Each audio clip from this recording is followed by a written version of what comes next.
हाँ बेटा नमस्कार, welcome back. 11th class biology का आपका ये अगला लेक्चर है और ये लेक्चर नंबर 6 है आपका। ठीक है, लेक्चर नंबर 5 तक हम क्या पढ़ रहे थे आपको थोड़ा सा ध्यान हो तो लेक्चर नंबर 5 में हमने पढ़ा था वर्गक, यहाँ बात चल रही थी। ठीक है, टैक्सोनॉमिक टैक्सा वर्ग की वर्गक तक हम चल रहे थे लेक्चर नंबर 5 में। आज लेक्चर नंबर 6 हम यहीं से आगे चलेंगे। ठीक है, वर्ग की वर्गक क्या होते हैं वो मैंने पहले भी बताया था। इसमें क्या है, वर्ग की जो शब्द है इसका अर्थ होता है वर्गीकरण, यानी जीव विज्ञान की वह शाखा जिसके अंतर्गत क्या होता है, जीवों का पहचान, वर्गीकरण, नामकरण की प्रक्रिया होती है। उस शाखा को वर्ग की यानी टैक्सोनॉमी कहा जाता है। वर्गिकी का अर्थ वर्गीकरण ले रहे हैं हम, और वर्गक का अर्थ होता है ये क्या है, वर्गिकी की इकाइयाँ हैं, इकाई। तो हम ये भी मान सकते हैं कि अब हम इसमें क्या पढ़ रहे हैं, वर्गीकरण की इकाई पढ़ रहे हैं। जो हम वर्गीकरण करते हैं उनकी इकाई क्या क्या है। ठीक है, फिर से हम आते हैं ऐसी बात पर। वर्गीकरण की जो इकाइयां हैं वो एक निश्चित क्रम में इस तरीके से रहती हैं। सबसे पहले आता है जगत, नंबर 2 संघ, नंबर 3 वर्ग, नंबर 4 गण, नंबर 5 कुल, नंबर 6 वंश, नंबर 7 जाति। ठीक है, अंग्रेजी नाम लिख देते हैं। जगत, जगत को अंग्रेजी में कहते हैं किंगडम। संघ, संघ को अंग्रेजी में कहते हैं फाइलम। वर्ग, वर्ग को अंग्रेजी में कहा जाता है क्लास। गण, गण को अंग्रेजी में कहते हैं ऑर्डर। कुल, कुल को अंग्रेजी में कहते हैं फैमिली। वंश, वंश को अंग्रेजी में कहा जाता है जीनस। जाति, जाति को अंग्रेजी में कहते हैं स्पीसीज। ये क्या हो गए, इसके अंग्रेजी नाम हो गए वर्गकों के। तो ये वर्गीकरण के वर्गक है। अच्छा, इसमें आपको ये भी सावधानी या ध्यान रखना है कि वर्गीकरण के जो वर्गक यहाँ पर लिखे हुए हैं, वैसे ये आगे बहुत सारे होते हैं। कैसे, जैसे हमने संघ पढ़ लिया, फिर पढ़ते हैं वर्ग, फिर इसके बाद आएगा उपवर्ग, फिर आ गया गण, उपगण, कुल, उपकुल, वंश, उपवंश, है ना। तो इस तरीके से, लेकिन मुख्य जो आपके वर्गकी के वर्गक है वो ये हैं।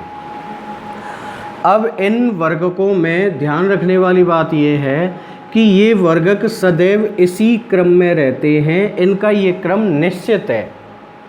निश्चित क्रम होने के कारण इनको दूसरा नाम और क्या दिया जाता है, वर्ग की पदानुक्रम भी कहते हैं। ठीक है, यानी वर्ग की वही आ गया, इसमें पद और अनुक्रम दो शब्द हैं। यानी वर्गीकरण के पदों का क्रम क्या कहलाता है, पदानुक्रम कहलाता है। ये जो क्रम है यहाँ पे आपको बताया जा रहा है, ये क्रम निश्चित है। यहाँ पहले नंबर पर जगत है, इसका मतलब पहले नंबर पर जगत ही आएगा। यदि मान लीजिए हम संघ दूसरे नंबर पे है, संघ को 6वें नंबर पर ले आएँ और दूसरे नंबर पे वंश को लिख दें तो वर्गीकरण गलत माना जाएगा, है ना। गलत क्यों माना जाएगा, क्योंकि इनका जो पदानुक्रम होता है वो निश्चित है। इसी क्रम में वर्गीकरण दिया जाता है। यानी हमेशा सबसे वर्गीकरण की सबसे बड़ी इकाई यहाँ लिख लेते हैं, वर्गीकरण का सबसे बड़ा वर्गक क्या है, जगत है। और वर्गीकरण का सबसे छोटा वर्गक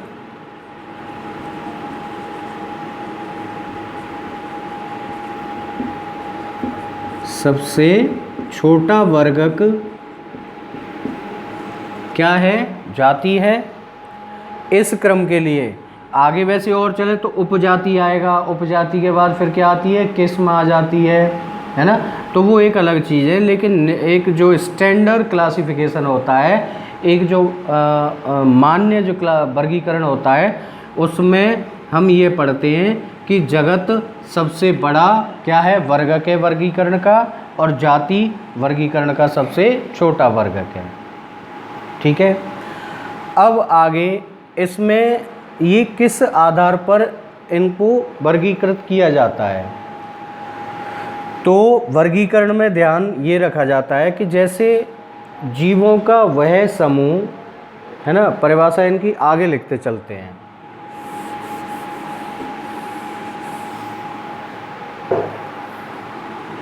यहाँ लिख देते हैं, आपको जाति की परिभाषा लेते हैं अपन पहले। जैसे वह जीव समूह जो लक्षणों में कैसा हो? एक समान। अब यहाँ लक्षण का मतलब क्या हो रहा है?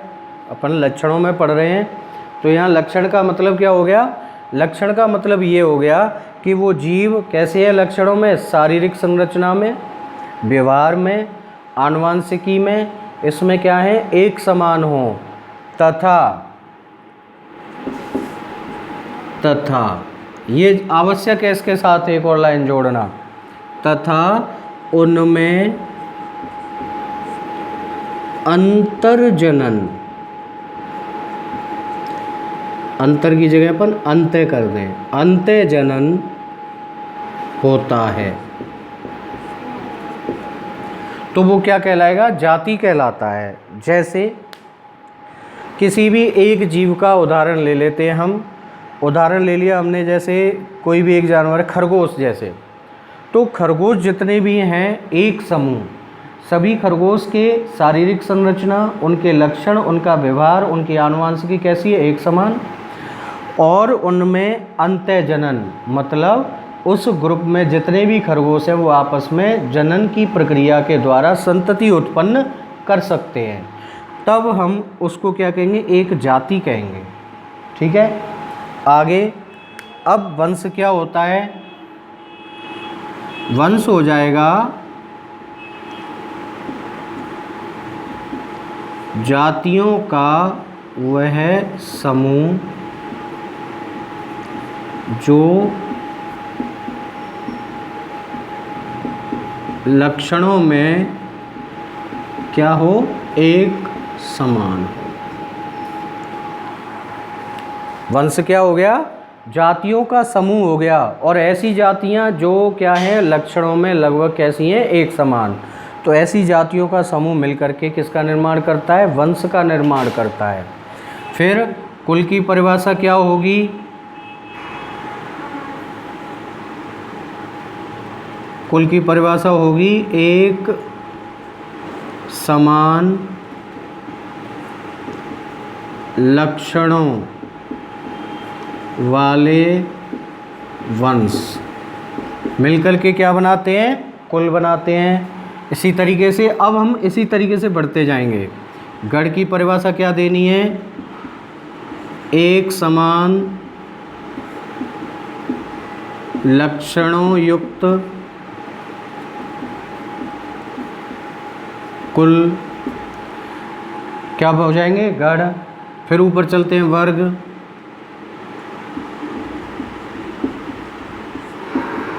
समान लक्षणों वाले क्या? गण मिलकर क्या बनाते हैं? वर्ग बनाते हैं। फिर आते हैं संघ में। संघ के लिए भी ये लिख दो, समान लक्षणों वाले क्या आ जाएंगे? वर्ग। ठीक है। तो परिभाषा किसी की भी अपन बनाएं यदि हमें जाति की परिभाषा एक याद कर लें, एक परिभाषा हमें किसकी याद करनी है, जाति की, बाकी के ऊपर के जितने भी वर्गक हैं सबकी परिभाषा हम अपने आप बन जाएगी, इसमें कुछ नहीं करना है आपको। और जगत के लिए आप सीधे सीधे ध्यान रखिए, जगत सिर्फ दो हैं। कौन कौन से? जगत केवल दो हैं प्रकृति में या वर्गीकरण में, एक पादप जगत और दूसरा जंतु जगत। तो इसके लिए आपको कोई कुछ नहीं याद करना है। किसके लिए? जगत के लिए आपको कुछ भी याद नहीं करना। क्यों नहीं करना? क्योंकि जगत है ही दो, पादप जगत और जंतु जगत। यदि हम पादप के बारे में पढ़ रहे हैं तो जगत में पादप जगत आ जाएगा, और यदि जंतु के बारे में पढ़ रहे हैं तो जगत में क्या आ जाएगा? जंतु जगत आ जाएगा, है ना। इससे आगे हमें और कुछ नहीं करना। बाकी ये जो परिभाषाएं मैंने आपको बताई हैं उसमें आपको केवल एक परिभाषा याद करनी है जाति की, बाकी की सारी परिभाषाएं अपने आप उसी से बनेंगी, है ना। एक बार इसको देख लीजिए, रफ कॉपी पे आप नोट कर लीजिए। 1 मिनट के लिए मैं इसको यहीं बोर्ड पे आपके लिए छोड़ रहा हूँ, इसको नोट करो, फिर मैं इसको मिटा के आगे चलता हूँ।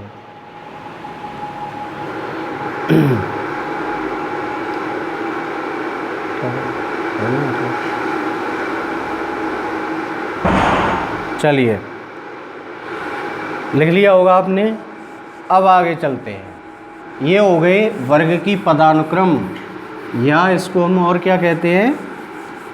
वर्ग की वर्गक।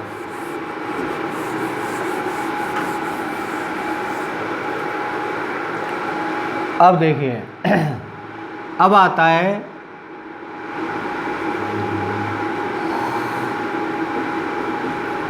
वर्ग की सहायता साधन। वर्ग की सहायता साधन। वर्ग की सहायता साधन का अर्थ क्या होता है? वर्ग की सहायता साधन का अर्थ रहेगा कि वर्गीकरण में सहायता प्रदान करने वाले साधन। यानी कोई वैज्ञानिक यदि किसी जीव का वर्गीकरण कर रहा है, किसी जीव का नामकरण कर रहा है, तो वो वैज्ञानिक उस जीव के वर्गीकरण को करने के लिए किन साधनों की सहायता ले सकता है, या कौन से साधन उस वैज्ञानिक को उस जीव के वर्गीकरण के लिए सहायता प्रदान कर सकते हैं या सहायक सिद्ध हो सकते हैं। तो ऐसे मुख्य जो रहते हैं, मुख्य साधन 4 हैं। इसके अलावा और भी कई सारे हैं, तो आपको मुख्य जो साधन है वो बताते हैं। पहले देखिए, वर्ग की सहायता साधनों में नंबर 1 सबसे जो प्रमुख है वो कहलाता है हर्बेरियम। क्या कहलाता है? हर्बेरियम। नंबर 2